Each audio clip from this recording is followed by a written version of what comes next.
Bom, pessoal, a aula de hoje é sobre química mineral. Eu recomendo para vocês a leitura do capítulo 3 do livro do Klein e do Troll. Tem uma pequena introdução, uma abordagem um pouco mais superficial sobre esse assunto, tanto no Para Entender quanto no Decifrando a Terra, naquela parte onde eles apresentam os conceitos, os pré-requisitos de uma substância para ser considerada um mineral. Lá eles explicam de um jeito bem simples tudo que eu vou passar aqui para vocês. Mas eu reitero que o material base para a construção dessa aula e a leitura recomendada para vocês estudarem para a prova é o capítulo 3 do Klein e do Troll. Essa parte da mineralogia, onde estão inseridos os conhecimentos sobre a química mineral, é também chamada de cristaloquímica, porque é ela que investiga as relações aí entre a composição química, a estrutura interna e as propriedades que os minerais vão apresentar com base nessas duas características básicas aqui deles. Na formação dos minerais, os átomos, os elementos químicos que compõem os minerais vão se combinar, tendendo a completar suas camadas de valência através das forças de atração, através de uma interação entre os elétrons. E essa força de atração entre os elétrons é de natureza elétrica, e é conhecida como as ligações químicas. Isso aqui para vocês não é nada novo, Dentro da química, aposto que vocês já viram todas essas interações em outras disciplinas. Mas aqui a gente vai focar no que as diferentes ligações químicas vão trazer de propriedade para os minerais. Tá? As ligações químicas podem ser atômicas, entre átomos, ou intermoleculares, entre moléculas. As entre átomos, como vocês já viram, aí, são divididas entre iônica, covalente e metálica, a depender de como é essa interação elétrica entre os elétrons dos diferentes átomos. E as intermoleculares vão ser aí de Van der Waals e pontes de hidrogênio, a depender de como é essa ligação, se tem a participação do hidrogênio ou não. E como eu falei, o tipo e a intensidade das forças das ligações químicas é que vão exercer um importante controle, uma importante influência em muitas das propriedades físicas e químicas dos minerais. Vão ser as ligações químicas entre os átomos que vão determinar a maior parte das propriedades. Propriedades aí, destaco para vocês que são importantes, que são condicionantes para o uso desses minerais na indústria. De uma maneira geral, quanto mais forte é a força das ligações, mais intensa é essa ligação, mais duro vai ser o mineral, por exemplo, se a gente está falando de dureza. Quanto maior a força de ligação, maior vai ser o ponto de fusão, mais vai controlar as questões de ductibilidade, se é uma ligação metálica, se é uma ligação covalente, resistência à abrasão, tá? Que são aí propriedades que a gente não falou na aula 2, as propriedades físicas, condutividade de calor, eletricidade, resistência à abrasão, mas que são propriedades muito importantes para o uso industrial, para o uso comercial dos minerais. Mas aí eu destaco para vocês que um único mineral pode ter todos os tipos de ligações químicas, tá? Quando eu estiver falando das propriedades que acrescentam, que as ligações trazem para os minerais, tenham em mente que é porque eles vão ter um predomínio de um tipo de ligação ou predomínio de outro tipo. Começando pelas ligações iônicas, é o tipo de ligação onde você tem um elemento eletropositivo e um elemento eletronegativo, e através desse mecanismo de transferência de carga, que os átomos vão se aproximar e estabilizar aqui, completando essas cargas de valência. Então, se forma quando um ou mais elétrons na camada de valência são transferidos de um átomo para o outro, e isso vai originar íons, gerando aqui o cátion, o elemento que doa o elétron, fica com uma carga positiva, e o ânion, que é o elemento que ganha o elétron, ficando com uma carga negativa. E eles vão se atrair por conta dessa carga oposta gerada aqui neles. E essa atração entre os íons de carga oposta é que é a ligação iônica. Ela ocorre aí entre elementos com grande diferença no potencial de eletronegatividade, principalmente entre metais e não metais. A força da ligação iônica, ou também chamada de eletrostática, é alta, quando quebrada ela é de difícil recomposição, então cristais ligados ionicamente tendem a apresentar uma simetria elevada, elevada dureza, densidade moderada a alta, tá? Dependendo aí da distância interiônica e da carga dos elementos que estão envolvidos. Pontos de fusão médio a alto, coeficiente de expansão térmica baixo, tá? Eles vão ser maus condutores de eletricidade, maus condutores de calor e geralmente vão ser solúveis em água. Essas são características gerais a todos os minerais que apresentam um predomínio de ligações iônicas, tá? Que aqui lembrem sempre das propriedades da lita ou então da fluorita, né? Que são os dois representantes aí da ligação iônica, de minerais em que predominam ligações iônicas. Tá? Eu falei que a intensidade da ligação vai depender de dois fatores, né? O primeiro aqui, a intensidade da ligação vai ser inversamente proporcional à distância centro a centro cátion-ânion, né? Então, quanto maior a distância, menor vai ser a intensidade da ligação. E isso vai influenciar algumas propriedades, né? Principalmente o ponto de fusão do mineral. Quanto maior a distância do centro cátion ao centro do ânion, menor vai ser o ponto de fusão daquele mineral. Aí, o outro fator, né, que influencia a intensidade da ligação iônica é o produto das cargas envolvidas, né, das cargas dos elementos envolvidos na ligação.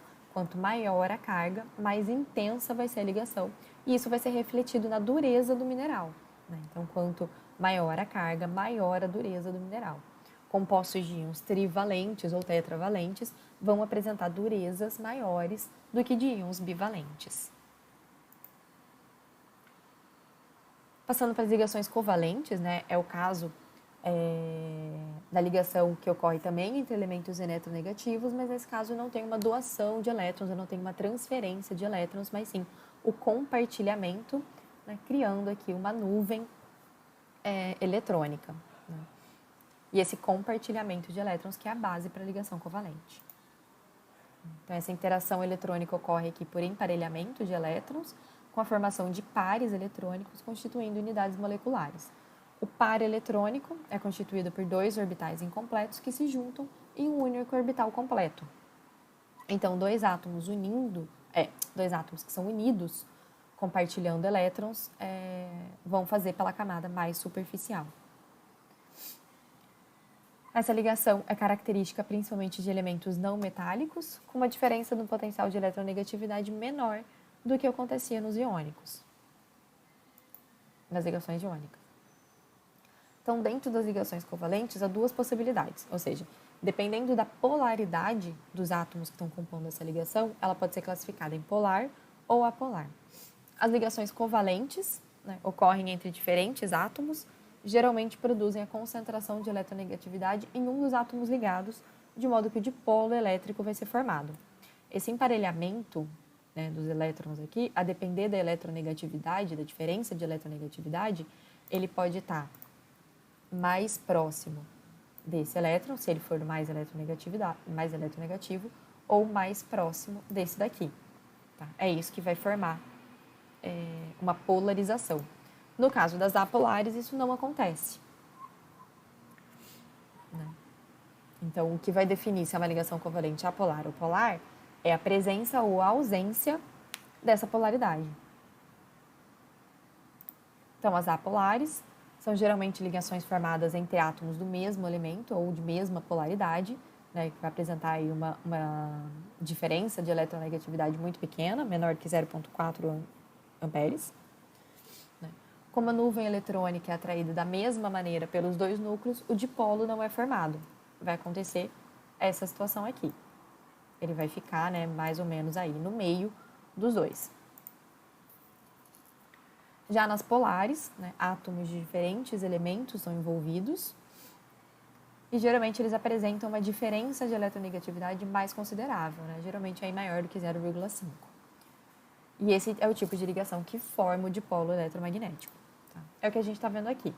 O par eletrônico, né, vai se aproximar do elemento com maior polarização, né, que a gente tem diferentes compostos, né, diferentes elementos envolvidos em ligação aqui com o hidrogênio. né? Hidrogênio, iodo, bromo e cloro. Um aumento de diferença do potencial de eletronegatividade aqui do hidrogênio para o cloro. Então, quanto maior a diferença, tá? Maior vai ser a aproximação do dipolo no elemento mais eletronegativo. Tá? E é isso que vai gerar a polarização até que atinja aí a captura total do elétron, gerando íons. Então, aqui no caso do H2 não tem disputa, né? A eletronegatividade entre os átomos é igual. Eu sei que aqui na imagem ele não está posicionado bem certinho, simétrico, tá? Mas isso é um erro de diagramação do PowerPoint, tá? Finjam que ele está certinho aqui na metade. Tá? Essa nuvem eletrônica aqui fica distribuída igualmente entre os dois. E aqui no caso do ácido clorídrico, do HCl, o cloro é muito mais eletronegativo, tá? A tendência da nuvem eletrônica dessa carga é ficar mais próxima do cloro do que do hidrogênio, e é isso que gera polaridade.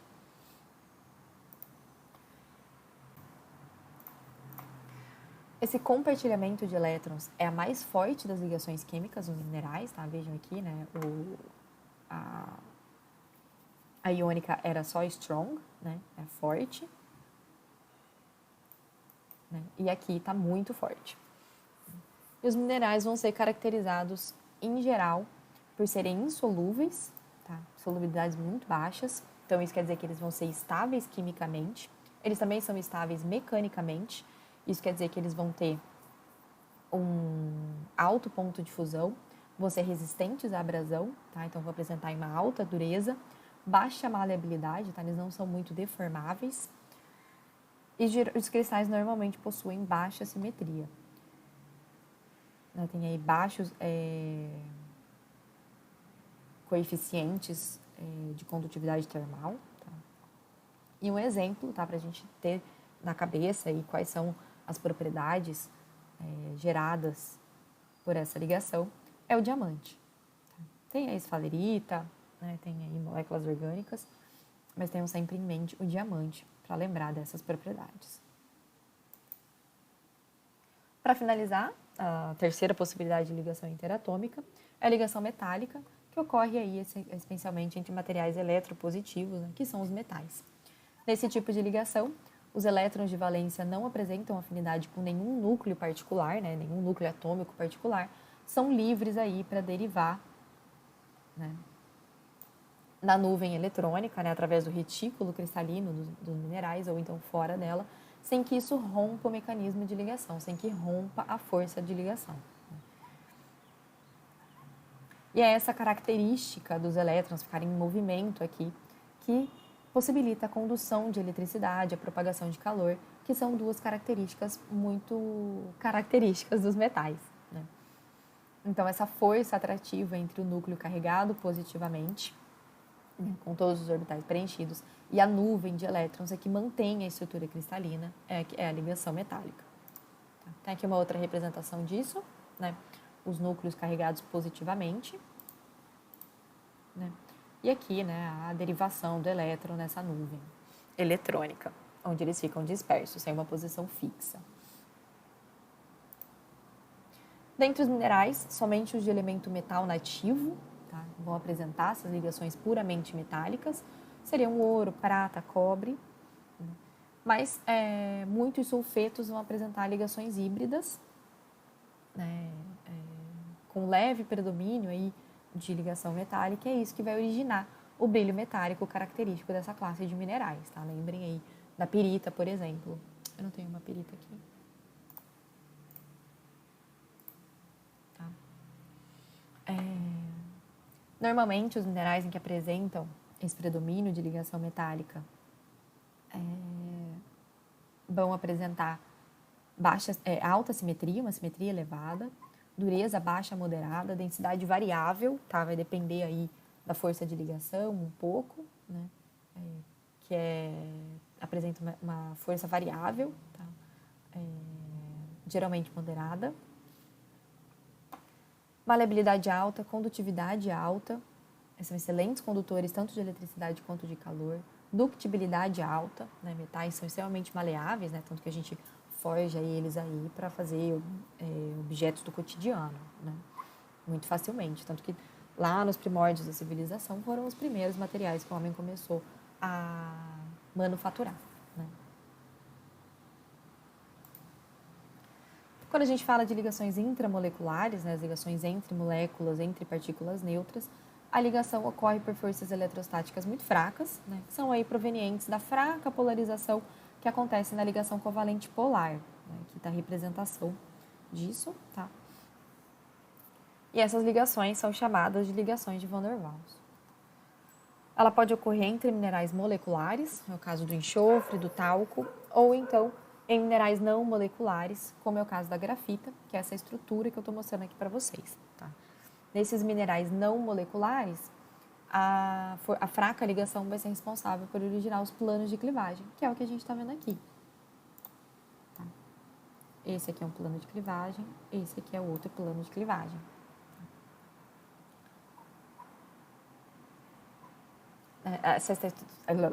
Nessa estrutura da grafita aqui, né, a gente está vendo as ligações covalentes entre os átomos de carbono, aqui gerando esses anéis hexagonais, né, gerando essas placas de anéis hexagonal. E entre as placas hexagonais, né, entre aqui essa placa, é que a gente tem a ligação de Van der Waals. Essa grande distância derivada aqui, né, da fraca ligação, é que possibilita aí dar origem aos planos de clivagem, né? Lembrando que clivagem é a tendência do mineral a se partir em planos atômicos, né? Então aqui a gente está vendo, né, um plano atômico de desenvolvimento dessa partição. Deixa de ser.